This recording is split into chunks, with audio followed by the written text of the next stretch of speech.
함께 말씀 보겠습니다.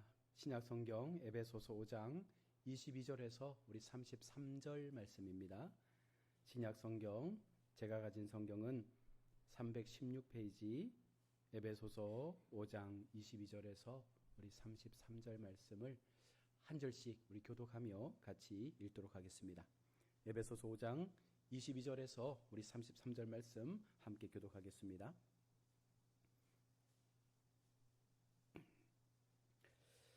아내들이여 자기 남편에게 복종하기를 죽게 하듯 하라.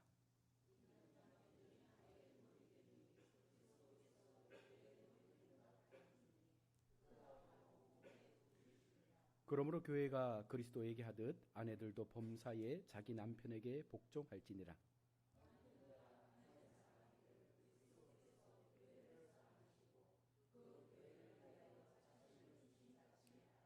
이는 곧 물로 씻어 말씀으로 깨끗하게 하사 거룩하게 하시고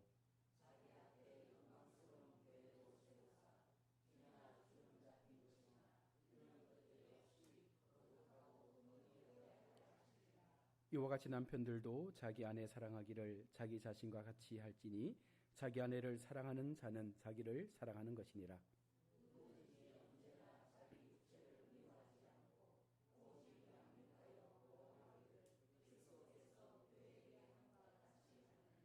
우리는 그 몸의 지체임이라.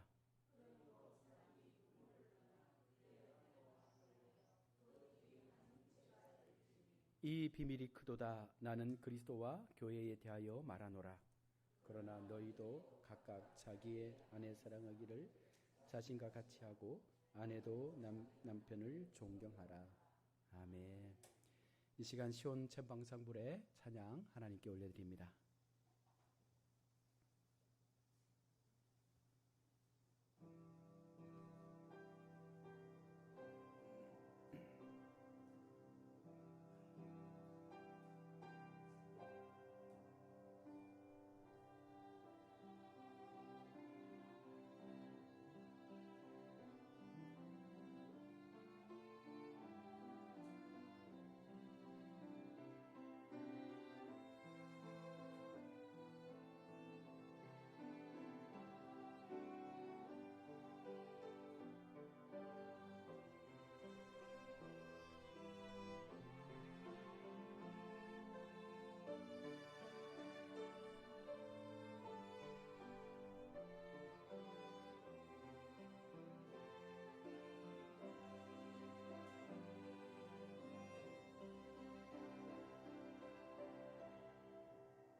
할렐루야.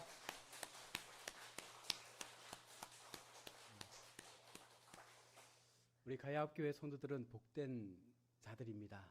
이렇게 아름다운 이 오케스트라의 공연을 매주 들으니까 얼마나 우리 값진 은혜의 삶을 살고 있습니까? 우리 한번 옆에 분과 인사하겠습니다. 당신이 바로 교회입니다. 네. 우리 한 번 더 인사하겠습니다. 당신과 함께 예배할 수 있어 너무 행복합니다.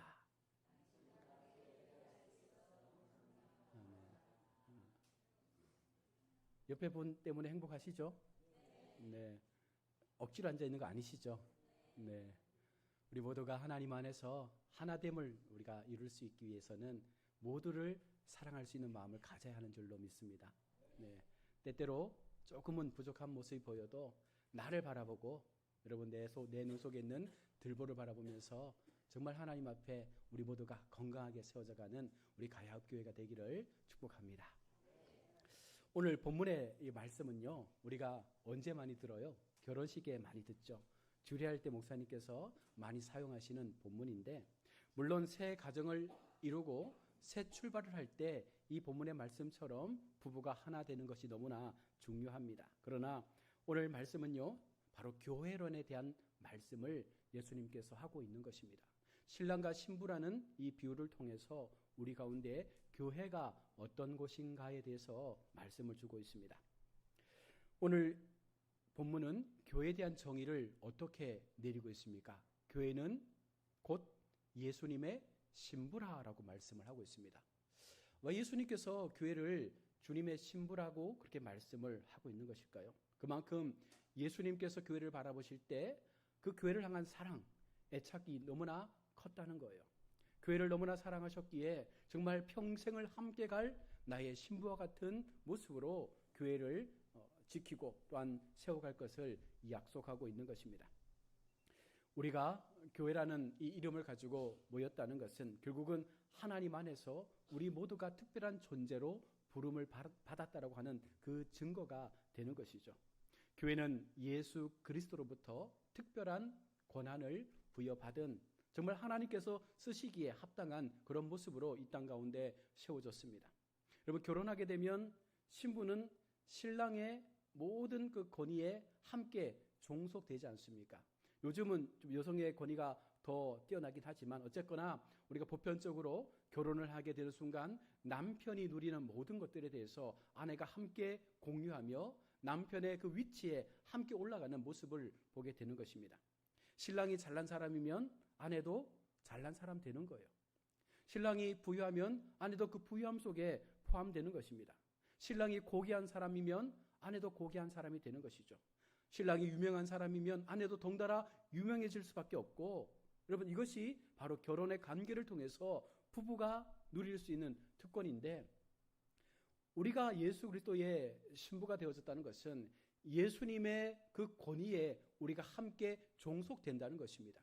그래서 교회는 예수 그리스도를 머리로 해서 우리 모두가 예수님과 같은 그 지체의 모습을 통해서 함께 하나님의 나라를 세워가는 그 모든 특권을 같이 누릴 수 있는 자로 하나님께서 특별한 은혜 가운데 우리를 불러준 것입니다. 저희 아내가 한번 저한테 이렇게 말을 하는 거예요. 나도 무수리가 아니고 왕비가 되고 싶다라고 말하는 거예요. 그래서 왕비가 되면 되지라고 했더니 당신이 나를 왕비처럼 대우해줘야 왕비가 되지라고 말하기에 그렇구나. 신랑이 정말 바른 모습을 가지고 그 권위를 세워줘야 그렇게 되는구나라는 생각을 했는데요. 여러분, 우리 예수님은 우리에게 영원한 왕으로 오신 분이에요. 그래서 우리가 그 주님을 나의 신랑으로 받아들이는 순간 우리에게는요, 하나님의 그 신부로서의 역할을 충분히 감당할 수 있는 모든 권한들을 하나님은 함께 주신다라고 말씀하고 있는 것입니다. 여러분, 교회가 왜 거룩합니까? 신랑이신 우리 주님께서 거룩하시기 때문에 우리가 거룩한 거예요. 우리 모두가 잘난 것 없잖아요. 우리 모두가 하나님 앞에 아무것도 자랑할 것 없는 연약한 존재임에도 우리 주님이 거룩하시기 때문에 우리도 덩달아 거룩해진 삶을 살게 되는 것입니다. 예수님 때문에 우리는 구원을 얻게 된 것이고, 예수님 때문에 우리는 이렇게 교회 공동체에 모여서 하나님을 예배할 수 있는 예배자의 그 모습 가운데 세워지게 된 것입니다. 교회가 예수 그리스도의 신부라는 말 속에는요, 예수 그리스도께서 가지고 있는 모든 것들을 함께 공유하고 나눈다라는 의미를 모두 포함하고 있는 것입니다. 이런 관계가 우리 성도들에게 동일하게 적용이 되고 있죠. 예수 믿는 사람들을 뭐라고 부릅니까? 바로 그리스도인이라고 부르고 있습니다. 그리스도인이란 말은 그리스도의 사람, 주님의 사람이라는 뜻을 포함하고 있는데, 마치 결혼을 하게 되면 우리가 누구의 아내, 그렇게 이름을 불리잖아요. 내 이름은 사라지고 남편의 이름을 통해서 누구누구의 아내라고 불리는 것처럼 우리 모두가 하나님과의 결혼 예식을 통해서 우리는 바로 예수 그리스도의 사람, 바로 그리스도인이라고 이제는 불려지게 된다는 거예요. 그런데 우리가 여러분, 남편의 이름으로 불려지는 것을 부끄러워하고 남편이 누리고 있는 그 고난을 나는 누리고 싶지 않다라고 포기해버리는 순간 우리는 하나됨을 이룰 수가 없다는 것이죠. 교회 속에 예수 그리스도에 대한 우리의 믿음이 분명하고 우리 주님께서 내게 주신 은혜와 능력과 모든 삶의 자리 속에서 하나님 주시는 그 은혜를 함께 누릴 수 있을 때 우리는 진정한 신부의 반열에 세워지게 되는 것입니다. 여성들에게 있어서 사실 이것이 현실적인 이야기일 수 있죠. 그가 옛날에 무엇을 했느냐? 그가 어느 학교를 나왔느냐? 그가 학교 다닐 때 공부를 잘했느냐? 아무런 문제가 되지 않습니다. 신랑을 만나서 결혼하는 순간 이제부터는 신랑이 가지고 있는 모든 것에 이 아내의 것들이 다 포함이 되어지는 거예요. 그래서 내가 좀 못 살아도, 내가 좀 뭔가를 누리지 못해도, 내가 많이 배우지 못해도 신랑이 대단하면 그 부부는 대단한 부부로 비춰지게 되는 것처럼 우리 주님께서 교회의 머리가 되셨고 우리 주님께서 우리에게 가장 위대한 신랑으로 오셨기 때문에 그 주님을 믿고 바라보는 순간 우리에게는요, 그와 같은 권위와 함께 우리의 자존감을 높일 수 있는 은혜를 받게 된다는 사실을 여러분 믿으시기 바랍니다. 성경은 이렇게 골로새서 3장 9절과 11절에서 말씀하고 있습니다. 너희가 서로 거짓말을 말라. 옛사람과 그 행위를 벗어버리고 새 사람을 입었으니 이는 자기를 창조하신 자의 형상을 쫓아 지식에까지 새롭게 하심을 받는 자니라. 거기는 헬라인과 유대인이나 할례당과 무할례당이나 야인이나 구스다인이나 종이나 자유인이 분별이 있을 수 없나니 오직 그리스도는 만유의 주시오 만유 안에 계시니라. 무슨 말씀입니까? 인간의 구별에 대해서 이야기하면서 얼굴색, 피부 색깔로 되는 것이 아니라 오늘 성경의 말씀은 너희가 주께 속하였느냐 주께 속하지 않았느냐 이것을 가지고 인간의 구별을 나눈다는 거예요. 하나님의 관점에서 세상을 바라보실 때에 아무리 잘났던 아무리 못났던 중요한 게 아니라는 거예요. 너희가 하나님을 믿고 있느냐 하나님을 믿지 않고 있느냐 이 두 가지의 결정 속에서 우리의 인생은 분명하게 달라진다라고 말씀합니다. 우리가 주님의 신부냐 우리가 주님의 신부가 아니냐 이것을 통해서 우리가 하나님의 권위를 누릴 수 있느냐 그렇지 못하느냐가 나눠진다는 것이죠. 여러분 우리가 누구입니까? 우리는 주님의 신부로 부름받은 하나님의 자녀입니다. 여러분 믿으십니까? 우리는 하나님의 자녀라고 하나님께서 불러주셨다는 거예요. 그와 같은 믿음의 확신과 고백이 늘 나의 삶 가운데 떠나지 않을 때 우리는 그 신부의 모든 것들을 다 누리며 이 땅에서의 복을 누릴 수 있는 것이죠. 그런 이유로 본문 31절과 32절은 이렇게 말씀합니다. 이러므로 사람이 부모를 떠나 그 아내와 합하여 그들이 한 육체가 될지니 이 비밀이 크도다. 내가 그리스도와 교회에 대하여 말하노라. 바로 이것이 성도의 특권이라고 말씀합니다. 바로 이것이 교회의 비밀이라고 말씀하는 거예요. 우리가 하나님의 신부된 것 자체가 얼마나 놀라운 비밀인지 모릅니다. 세상 사람들은 이해할 수 없는 거예요. 오직 하나님을 만나고 하나님의 은혜를 경험하고 하나님의 약속 앞에 우리의 삶이 변화되어 갔을 때 죽었던 우리를 살려내신 하나님의 그 은혜 속에서 그것을 고백하는 자만이 이 비밀을 우리가 영영이 깨닫게 된다는 것입니다. 자, 그렇다면 구체적으로 신부로 부름받은 우리 교회의 특권이 무엇입니까? 요한복음 17장 23절에서 곧 내가 저희 안에 아버지께서 내 안에 계셔 저희로 온전함을 이루어 하나가 되려 함은 아버지께서 나를 보내신 것과 또 나를 사랑하심 같이 저희도 사랑하신 것을 세상으로 알게 하려 함이로다. 이 말씀을 잘 보시면 하나님께서 그 독생자를 너무 사랑하셨다는 거예요. 그러나 그 독생자를 사랑하심처럼 우리를 사랑하셨기 때문에 그 아들을 이 땅에 우리를 대신해서 주신 그 사랑으로 우리를 지금 사랑하고 있다고 말씀하는 것입니다.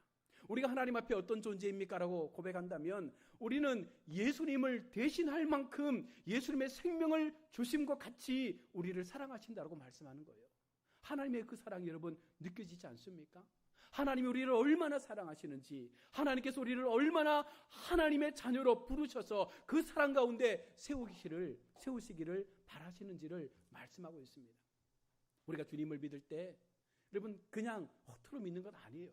하나님은 생명까지 내어주시면서 우리를 사랑하신다 말씀했는데 우리가 주님의 신부로서 동일한 마음을 가지고 하나님 앞에 그 사랑을 표현하지 못하고 그 사랑을 전하지 못한다면 우리의 사랑은 일방적인 사랑밖에 되지 않는 것입니다. 항상 사랑은 함께 소통이 돼야 되는 거예요.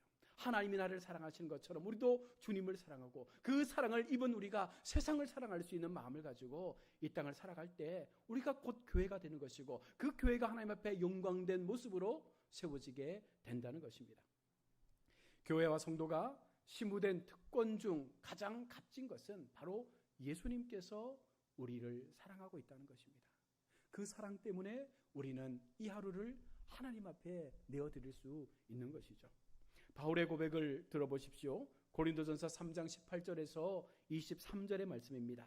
아무도 자기를 속이지 말라. 너희 중에 누구든지 이 세상에서 지혜 있는 줄로 생각하거든 미련한 자가 되며 그리하여야 지혜로운 자가 되리라. 이 세상의 지혜는 하나님께 미련한 것이니 기록된 바 지혜 있는 자들로 하여금 자기 계계에 빠지게 하시느니라 하였고 또 주께서 지혜 있는 자들의 생각을 헛것으로 하셨느니라. 그런즉 누구든지 사람을 자랑하지 말라. 만물이 다 너희 것임이라. 바울이나 아볼로나 게바나 세계나 생명이나 사망이나 지금 것이나 장래 것이나 다 너희의 것이요 너희는 그리스도의 것이요 그리스도는 하나님의 것이니라. 왜 이렇게 바울이 고백하는지 아십니까? 세상에서 지혜롭다고 하는 것은 자기 능력과 실력과 그 꾀를 내어서 얼마나 많은 것들을 소유했느냐를 가지고 그 가치를 이야기합니다. 세상에서 공부의 지위를 확보하고 재주 부리고 요령 피워서 모든 것을 우리가 얻은 것처럼 그런 것들을 지혜로 여기고 우리가 그것을 추구하는데 바울은 그런 모든 것들을 뭐라고 말씀하고 있는 것이에요? 미련한 것이라고 말씀하고 있습니다. 하나님의 사람이 되고 나니 하나님의 거룩한 신부의 사랑을 얻고 나니 내가 지금까지 가졌던 지혜라고 믿었던 세상의 가치가 미련한 것이구나. 이 모든 것들이 내게는 아무것도 아니구나. 여러분 이것을 알게 되었다는 것입니다. 여러분에게는 그런 마음이 있습니까? 하나님을 알고 났더니 내가 지금 얻고 누리며 살아가는 모든 것들이 헛것이라고 여러분 생각하며 살고 있습니까? 여전히 우리 속에 세상의 가치를 붙잡고자 몸부림치는 그런 어리석은 인생이 있다면 다시 한번 우리가 그것을 우리 손에서 놔야 됩니다. 내 손에 쥔 것을 놔야 하나님의 손을 잡을 수가 있는 거예요. 내 손에 붙잡고 있는 그 세상의 가치를 우리가 뿌리쳐야 하나님께서 붙잡아 주시는 그 손을 우리가 잡을 수 있다는 것입니다. 그래야 은혜는 시작되는 것입니다. 그래야 하나님의 기적이 우리의 삶 가운데 흘러가게 된다는 것입니다. 그래서 여러분 정말 지혜로운 것은 바로 주님을 붙잡는 것이라고 말하는 거예요. 주님을 붙잡는 것이 가장 세상에서 지혜로운 자라고 말씀하고 있습니다. 그러니 이제 우리가 어떻게 교회로서 하나님 앞에 우리의 시간을 살아내야 되겠습니까? 하나님을 붙잡는 일에 우리의 삶을 최선을 다해서 드려야 되는 거예요. 하나님을 붙잡는 일에 우리의 모든 에너지와 시간을 드릴 수 있는 그 마음을 가져야 한다는 것입니다. 왜 그렇습니까? 세상의 모든 것이 누구의 것이라? 하나님의 것이기 때문에 내가 붙잡고 원했던 그 모든 것들이 내 것이 아니라 하나님의 것이기 때문에 우리가 하나님을 붙잡는 순간 그 세상의 모든 것이 누구의 것이 되는 것입니까? 내 것이 되는 거예요. 얼마나 쉽습니까? 내가 애쓰고 내가 노력하고 내가 붙잡으려고 했던 그 모든 것이 헛된 줄로 믿고 하나님을 붙잡고 나니 이제는 그것이 오히려 내게 채워지게 되는 역사가 나타난다는 거예요. 우리가 어떻게 보면 인생을 거꾸로 사는 것 같아요. 우리는 하나님을 믿으면서도 하나님 앞에 가치를 두기보다 세상 앞에 가치를 두니 계속해서 하나님과 맞지 않게 되잖아요. 하나님은 계속해서 기다리시고 우리가 준비될 때를 준비하고 계시는데 계속해서 우리가 세상을 사랑하다 보면 하나님의 입이 된 그 은혜를 누릴 수 없다는 거예요. 우리가 수요일도 말씀드리지만 하나님의 복은요, 하나님 앞에 내 삶을 헌신하여 드릴 때부터 시작된다는 것입니다. 그 걸음이 비록 작다 할지라도, 그 한 걸음이 너무나 힘들고 어려운 걸음이라 할지라도 우리가 하나님 앞에 그 한 걸음을 내딛는 순간 하나님은 벌써 일하시고 있다는 사실을 여러분 믿으십시오. 그것이 우리의 삶을 변화시켜 갈 것입니다. 신부가 신랑을 떠나서 여러분 이상하게 삶을 살아가면 그 가정은 깨어질 수밖에 없는 것입니다. 우리가 주님을 떠나서 하나님을 믿는 자녀로 살면서도 세상 속에서 하나님께서 기뻐하지 않는 삶을 사는 것은요, 이것은 잘못된 거예요. 그러면 우리 가운데 주셨던 하나님의 행복과 기쁨도 한순간에 날아가 버리게 된다는 것입니다. 늘 우리는 후회하는 인생을 살지 않습니까? 과거에도 많은 분들이요, 사업에 실패하고 인생에 실패하고, 그 이유가 무엇이었습니까? 믿음의 실패였습니다. 예배의 실패였습니다. 하나님을 온전히 붙잡지 못했기 때문에 실패한 거예요. 어느 날 깨닫고 나면, 어느 날 그 속에 하나님의 참사랑을 다시금 회복하고 나면 그들이 고백하는 것이 무엇입니까? 천부여 의지 없어서 손들고 옵니다. 하나님은 그렇게 뒤늦게 우리가 깨닫기를 원하지 않는 것 같아요. 좀 일찍 깨닫고 좀 일찍 하나님 앞에 우리의 신앙을 담대하게 고백하며 하나님의 신부답게 살아가면 세상에 더 얻을 수 있는 많은 것들을 누릴 수 있는데, 왜 매번 매를 맞고 뒤늦게 하나님 앞에 우리가 그 신앙을 고백합니까? 그렇게라도 고백해서 돌아오면 그나마 감사하지만 마지막까지 깨닫지 못한 채 죽음을 맞는 수많은 성도들도 보게 됩니다. 우리는요, 영원한 하나님 나라를 물려받은 상속자예요. 천국의 소망이 우리의 것이라는 것입니다. 그러나 하나님은 마땅히 영원한 천국에서의 삶을 누리기를 원하시지만 이 땅 안에서도 작은 하나님의 천국을 누리기를 원하신다는 거예요. 바로 그것이 교회를 통해서 나타나기를 바라시는 것입니다. 우리 모두가 교회가 되어져서, 우리 모두가 하나님의 거룩한 신부가 되어져서 이 땅 안에서 그 거룩한 천국의 삶을 경험하고 누릴 수 있을 때 여러분, 우리의 마음이 행복할 수가 있는 것 아니겠습니까? 로마서 8장 15절로 17절의 말씀입니다. 너희는 다시 무서워하는 종의 영을 받지 아니하였고 양자의 영을 받았으므로 아바 아버지라 부르짖느니라.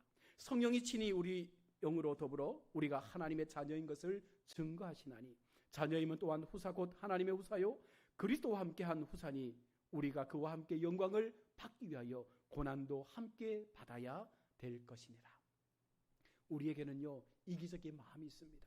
하나님의 신부라 말하면서도 남편이 당하는 고난을 함께 당하고 싶지 않다는 거예요. 우리가 하나님의 자녀라면, 하나님의 신부라면 하나님이 당하고 있는 그 고난의 시간들을 우리도 함께 감당할 때 진정한 부부가 된다는 것입니다. 여러분, 교회가 힘들면, 교회가 아프면 나도 아파야 되는 거예요. 교회가 무언가 어려울 때 나도 함께 그 어려움에 동참할 수 있는 그 마음을 가지고 우리가 교회를 섬겨야 되지, 그런 마음 없이 우리가 교회에 나오면 그것은 진정으로 하나님의 사랑에 동참하는 것이 아니라는 것입니다. 우리는 주님과 함께 영원한 나라의 기업을 물려받은 주님의 자녀로서 그 특권을 부여받은 성도이기에 하나님이 기뻐하시면 나도 기쁨이 되는 것이죠. 아울러 내가 주님 앞에 기쁨의 삶을 살면 주님도 나로 인해서, 여러분을 위해서, 여러분 때문에 기뻐하는 그 영광을 받으신다는 거예요. 이제 신부인 교회와 성도가 여러분 하나님 앞에 어떻게 살아야 되겠습니까? 골로새서 1장 24절에서 바울은 이렇게 말씀합니다. 내가 이제 너희를 위하여 받은 괴로움을 기뻐하고 그리스도의 남은 고난을 그의 몸된 교회를 위하여 내 육체에 채우노라. 이것은 하나님 앞에 은혜를 받지 않고서는 고백할 수 없는 것이죠. 그 고난의 시간들을 내 육체 가운데 채운다는 것은 날마다 내가 하나님의 몸된 교회를 세우기 위하여 내가 그 고난의 자리에 내가 직접 참여해서, 내가 좀 고난을 당한다 할지라도, 내가 좀 고통스럽다 할지라도 교회가 세워질 수 있다면, 하나님께서 영광 받으실 수 있다면 나는 철저하게 내 몸에 그 고난을 채워가겠다라고 바울은 고백하고 있는 거예요. 여러분, 우리 마음 가운데 이런 마음 없이 교회를 사랑한다 고백하시면 안 됩니다. 교회를 돌아보시고, 교회에 대한 지체들을 돌아보시고, 여러분 그 속에서 정말 내가 먼저 그들을 위하여 아파하고, 내가 먼저 그들을 위하여 헌신하고, 내가 먼저 그들을 위하여 나의 삶을 죽일 수 있는 이런 결단들이 있어질 때 교회는 거룩해지는 것입니다. 여러분들도 함께 이 길을 걸어가시기를 축복합니다. 교회를 세우기 위해서 약한 부분을 채우고 어렵고 힘든 부분을 내가 감당하시기를 바랍니다. 여러분, 남들이 하겠지, 누군가 하겠지, 여러분, 그것은 믿음이 아니에요. 하나님, 제가 하겠습니다. 어떤 상황 속에서라도 제가 먼저 그 일을 감당해 보겠습니다. 그러다가 또 누군가가 참여하고 그래서 그것이 확산되어져서 온 공동체가 같은 마음으로 그 비전을 향해서 여러분 그 상황 속으로 나아갈 때 교회는 놀라운 하나님의 영광의 기쁨을 누리게 된다는 거예요. 그것을 우리가 경험해야 하나님 앞에 잘 살았다 인정받는 것이죠. 나 혼자 교회 영광 받는 것 아니에요. 나 혼자 교회 일 다 하는 것 아닙니다. 작지만 부족하지만 저마다의 교회들이 모여서 하나님의 그 교회 속에, 이 가야읍 교회 속에 우리가 해야 될 일들을 모두가 같이 해야 한다는 것입니다. 그래야 교회는 하나 될 수 있습니다. 사랑하는 성도 여러분, 교회에 와서 설교만 듣고 가라고 하지 않습니다. 설교가 끝나게 무섭게 돌아가려고 하지 마십시오. 어떻게 하면 교회에 머물러 내가 교회의 그 아픈 부분을 함께 짊어질 수 있을까? 교회의 부족한 부분을 내가 어떻게 좀 채워갈 수 있을까? 어떻게 하면 가야읍교회가 더 하나님 앞에 영광된 교회로 세움받을 수 있을까? 여러분, 이 고민을 가지고 교회에 머물러 기도하면서 하나님 앞에 우리의 삶을 내어놓으셔야 합니다. 또한 어떤 분들은 교회에 억지로 나와주는 것으로 생각하는 분이 있어요. 우리 교회는 없죠. 제가 있었던 대구에도 그런 분들이 있더라고요. 내가 교회에 나와주는 거야. 내가 교회 헌금해 주는 거야. 나 때문에 교회가 지금 이렇게 되는 거야. 여러분, 얼마나 교만하고 하나님 앞에 죄된 모습입니까? 교회는요, 그런 분들 없어도 세워집니다. 하나님이 주인이신데, 하나님이 교회의 머리신데, 여러분, 내가 없다고 교회가 안 된다고요? 이것은 정말로 하나님 앞에 교만한 말이며 책망받을 말이에요. 그런 나를 불러주신 하나님 앞에 은혜로 감사해야지. 그런 나도 하나님의 교회를 섬길 수 있는 자리에 세워주신 것에 감사해야지. 나 때문에 교회가 됩니다라고 말해서는 안 된다는 것입니다. 이것은 마치 할 수 없어서 결혼 생활하는 것과 마찬가지예요. 결혼을 하고 나면 같이 해야죠. 결혼을 하고 나면 부부가 함께 이 모든 일들을 만들어 가야 하죠. 결혼은 사랑과 기쁨과 믿음과 신뢰가 이루어질 때 행복한 결혼 생활이 만들어지는 것처럼 여러분, 교회도요, 그와 같은 모습들이 같이 만들어질 때 행복한 교회가 되는 것입니다. 교회를 세우시고 지키고 여러분 사랑하시기를 바랍니다. 여러분, 이 모든 일들을 기쁨으로 감당하시기를 바랍니다. 억지로 하지 마시고, 이것이 좀 몸으로 힘들고 마음으로 힘들어도 내 속에 주시는 하나님의 샬롬의 은혜가 임해서 내가 교회 앞에 이렇게 몸들여 마음들여 헌신했을 때 세상이 줄 수 없는 그 기쁨들이 나를 다시금 일으켜 갈 수 있는 그 믿음의 모습들을 날마다 경험할 수 있을 때 여러분, 우리의 영적인 자아가 성장할 수가 있는 거예요. 믿음으로 하나님을 신뢰하십시오. 이런 사람이 많은 교회가 여러분 복된 교회요, 이런 성도가 많은 교회가 진실로 하나님 앞에 영광이 되는 아름다운 교회가 되는 줄로 믿습니다. 예수님은 교회와 성도에게 특권을 주셨습니다. 신랑 되신 예수님께서 신부된 교회와 우리 성도들을 위해서 가장 기뻐하는 것을 날마다 주실 것을 약속하고 있는 거예요. 여러분, 염려하지 마십시오. 좀 우리가 지금의 이 시간들을 견뎌갈 때에 어떻게 보면 내 마음에 어떤 의심이 문제지, 하나님 앞에 전적인 신뢰의 마음을 가지고 그 믿음을 가진다면 반드시 하나님은요, 그런 우리 한 사람을 통해서 교회를 세우시는 역사를 만들어갈 것입니다. 하나님의 역사에, 하나님의 구원 역사에 내가 배제되지 않도록, 하나님께서 만들어가시는 교회의 거룩한 은혜의 역사에 나 한 사람이 소외되지 않도록 날마다 함께 참여하고 날마다 함께 동력할 수 있는 그 믿음의 모습들을 만들어갈 수 있기를 원합니다. 여러분, 결혼을 하면 상식과 예의가 있고 신앙 있는 남편이라면 꼭 이렇게 하게 되죠. 여보, 어떤 음식 먹고 싶어요? 묻잖아요. 배려의 마음처럼. 만일 결혼을 하고도 내 마음대로 내 고집대로 하면 여러분, 그것은 서로에 대한 존중이 없는 거예요. 결혼하게 되면 달라져야 합니다. 남편은 아내의 입맛을, 아내는 남편의 입맛을, 우리 주님은 우리의 모든 것들에 다 맞춰주었잖아요. 우리 위해서 생명까지도 주셨잖아요. 이제 우리가 주님의 입맛에 맞는 모습을 가져야 된다는 거예요. 하나님께서 기뻐하실 만한 그 예배의 잔치를 우리가 준비해서 드려야 한다는 것입니다. 주님은 신부된 교회나 성도 앞에 넘어질 것을 놓는 분이 아니십니다. 언제나 평탄하고 의롭고 좋은 길을 만들어 가시는 분이에요. 우리가 찬양하는 것처럼 광야와 사막과 바다에 길을 내시는 분이 하나님이십니다. 우리 인생의 광야와 우리 인생의 수많은 산들이 놓여있다 할지라도 하나님께서 먼저 그 길을 만들어 가심을 우리가 믿고 그 주님을 따라가면 되는 거예요. 여러분, 그러면 이 모든 문제는 다 해결되어집니다. 믿음의 확신이 있다면 결코 외롭지 않습니다. 약간의 문제가 있어도 여러분 실망하지 않아요. 불안하지 않아요. 우리 교회 왜 이럴까? 우리 교회 이러다 괜찮을까? 이런 마음 갖지 않습니다. 왜? 우리 주님께서 여전히 존재하시니까. 여전히 우리 주님께서 이 교회 속에 머리로 계시니까 우리는 염려하지 않습니다. 내가 걱정하는 것보다 예수님께서 더 어쩌면 크게 걱정하고 있다는 사실을 여러분 기억하십시오. 어쩌면 예수님께서 더 이곳에 주목하시고 가야읍 교회가 더 아름답고 건강하게 회복되기를 바라시는 마음으로 지금도 기도하고 계실 거예요. 내가 마음 아파할 때 여러분 주님은요 가슴이 찢어집니다. 우리가 교회를 위해서 마음 아파할 때 주님은요 눈물 흘리시며 기도한다는 거예요. 오늘 우리에게 그런 마음의 뜨거움들이 있어지기를 원합니다.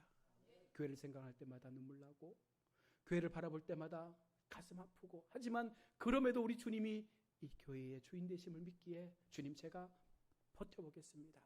제가 견뎌보겠습니다.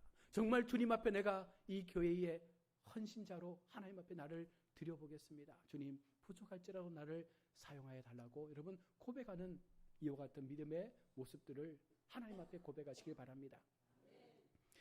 예수님과 교회의 관계가 신랑과 신부의 관계임을 여러분 믿는다면 그 영광과 특권을 가지신 분이 바로 우리의 주인 되심을 우리가 믿고 마지막까지 우리가 그냥 성도라는 이름, 그냥 가야읍교회 교인이라는 이름을 떨쳐버리고 정말 우리가 참 그리스도인으로서 주님의 신부로서 주님이 기뻐하시는 일을 위하여 내 자신의 삶을 내어드릴 수 있는, 그것을 통해서 우리가 이 땅에 사는 모든 시간 동안 참 행복과 평강과 은혜를 누릴 수 있는 우리 복된 믿음의 삶을 살아야 되지 않겠습니까? 왜 교회 나왔는데 마음이 아파요? 왜 교회 나와 예배하는데 마음이 불편합니까? 이런 마음 다 내려놓으십시오. 이제는 하나님 앞에 하나님 주실 그 기쁨의 시간들만을 기억하면서 내게 주신 특권, 우리가 주님의 신부로서 마지막까지 함께 누리며 우리 가야읍교회 세워가시는 우리 모든 성도들이 되시기를 주의 이름으로 축원합니다. 아멘. 기도하겠습니다. 하나님 은혜를 감사합니다. 우리를 사랑하셔서 하나님의 은혜 가운데 세워주시고 오늘도 귀한 말씀을 통해서 우리로 그리스도의 신부의 특권을 누릴 수 있는 자로 세움받은 존재임을 알게 하신 것 감사합니다. 하나님 더 이상 우리의 생각과 우리의 가치로 두려워하거나 떨지 않게 도와주시고 우리가 먼저 주님 앞에 희생을 각오하고 헌신을 각오하고 하나님 앞에 우리 자신을 드릴 때에 분명 하나님께서 우리 인생의 삶을 통하여 교회를 세우시고 우리 공동체를 세워가시는 줄로 믿습니다. 신부된 자의 특권이 얼마나 위대하고 강력한 은혜가 있는지를 날마다 경험하며 마지막까지 주님 앞에 부끄럽지 않는 아름다운 신부의 삶을 누리는 우리 모든 성도들 되게 하여 주옵소서. 거룩하신 예수님의 이름으로 기도드립니다. 아멘.